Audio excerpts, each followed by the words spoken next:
What is up, beautiful people? Kirby Hasseman here, and today I want to talk to you about how to be more productive. Just a few things you can do to be more productive and ultimately more happy. Now, my name is Kirby Hasseman. If you don't know me, I own Hasseman Marketing, Hasseman Properties, Simple Signs, and I'm an author of several books. And why I tell you that is that, when you're trying to be an entrepreneur, you're trying to get more done, you're trying to be as productive as possible, you start to really study the ways that people you admire get more done.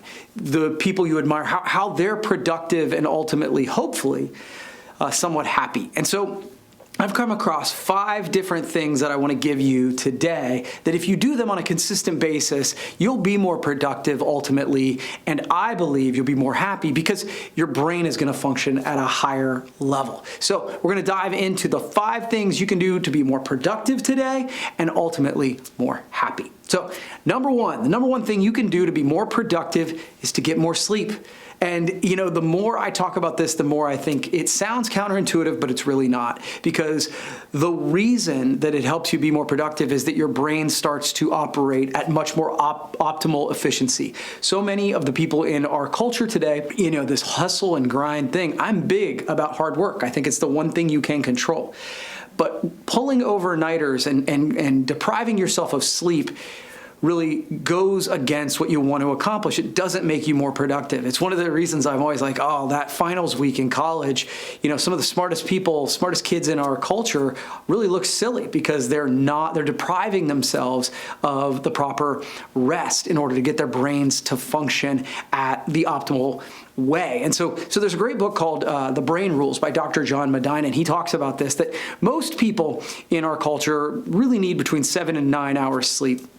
And those who will deprive themselves, let's say you're an 8-hour-a-night sleeper, if you go for 4 hours, the next day, your brain capacity is decreased by up to 40%.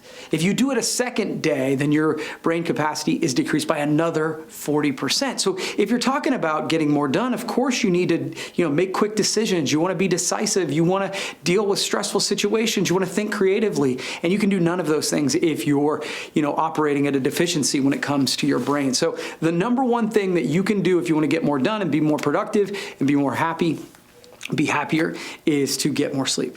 Number 2, get some exercise. Now, for those of you who don't want to go and train for a marathon, that's no problem. It really means that you want to elevate your heart rate for about 20 minutes, right? Go for a walk outside, but elevate that heart rate, increase that blood flow for about 20 minutes, and that's going to help increase your brain capacity. It's going to help you think a little bit more clearly. Same book, Brain Rules by Dr. John Medina. He talks about this, and I just love the metaphor he uses. He says, look, the way that your brain is fed is through the blood vessels in your brain.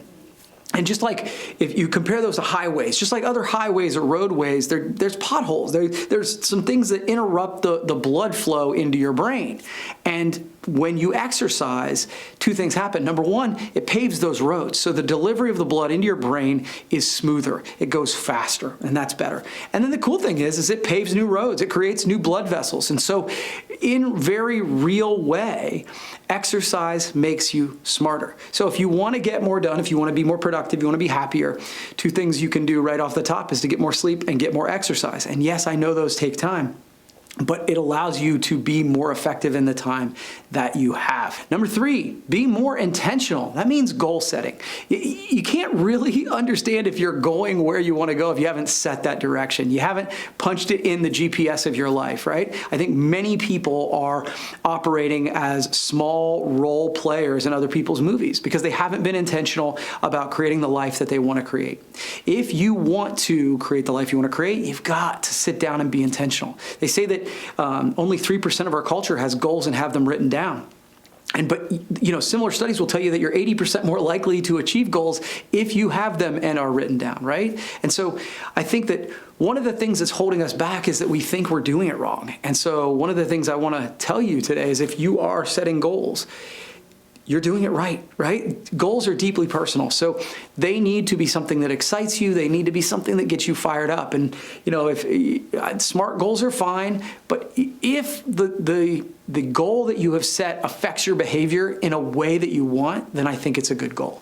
I've talked about the 5 F's of goal settings. So Simply, what that means is, if you want to have a well-balanced life, you can have well-balanced goals. And I like to set them in 5 areas of my life: finance, fitness, family, faith, and fun. And I like to have a goal in each of those areas. That works for me.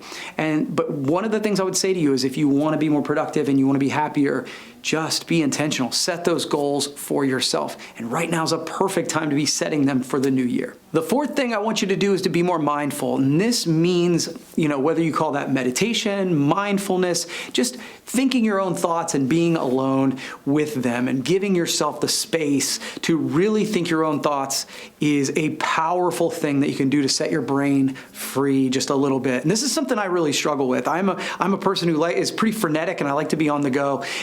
And it's one of the things I have to be intentional with my life if I want to create that space, because my being wants to fight against it. But the people that I know that are the most successful, that think the most creatively, that deal with stress the best, give themselves time to think their own thoughts. And it's tough in today's world because, Netflix and your phone and all the things of the world are trying to, even podcasts, even things that are good, right, are constantly jamming their agendas and their messages into your ear. And you have to be intentional about at least giving yourself some mindfulness, some space so that you can think your own thoughts. And then, as a side note to that, when you are consuming media of any kind, be intentional about the kind of media that you consume. Is it a book that drives you towards a behavior that you want? Is it a podcast that helps you be a better version of you? I like to, this is just a practical thing. One of the places I give myself some spaces on my morning run, I will push some good in. I'll listen to a podcast. I'll listen to a book that really makes me think for about the first half of the run. Then the second half of the run, I turn it all off, noise-canceling headphones, and I just think. I try to think about what I've just learned. I think about the day ahead. I think about the things I want to accomplish. And that is one of the places where I give myself space to be mindful and to do that sort of think your own thoughts work. And finally, the 5th thing that I think you could do to really improve your level of productivity and your level of happiness is to create an intentional morning routine. Now, I think most of us have a morning routine. Some of it is not. Some of those routines are not very productive or helpful. But I think we all have those routines, and they're created then we create habits in our lives. So what I want to encourage you to do is to create an intentional morning routine around the things you should be doing. The example I use about this is I'm not a person who can roll out of bed, just throw my shoes on and go for a run. I might do it for a week, but I won't keep up the behavior I know I should be doing. And so I've figured out that if I wake up, I have a couple cups of coffee, I read some things, I listen to some things, maybe even I write a little bit. By the time 6:30, 7 o'clock rolls around in my morning, I'm in the right headspace that I want to get on the treadmill, I want to go outside, whatever it is, I want to go do my work. If I try to do it in a different way, it doesn't work for me. And then I go so far as to eat at the same place. I eat the same thing every day because I know that I want that protein. I have created an intentional morning routine that allows me to do the things I know that I want to do. So those are my 5 things I'd love to see you incorporate into your life that'll help you be more productive and ultimately, I hope, happier. And those are to get more sleep, get more exercise, be intentional about your goals, be a little bit more mindful and try meditation or thinking your own thoughts, and then to create an intentional morning routine.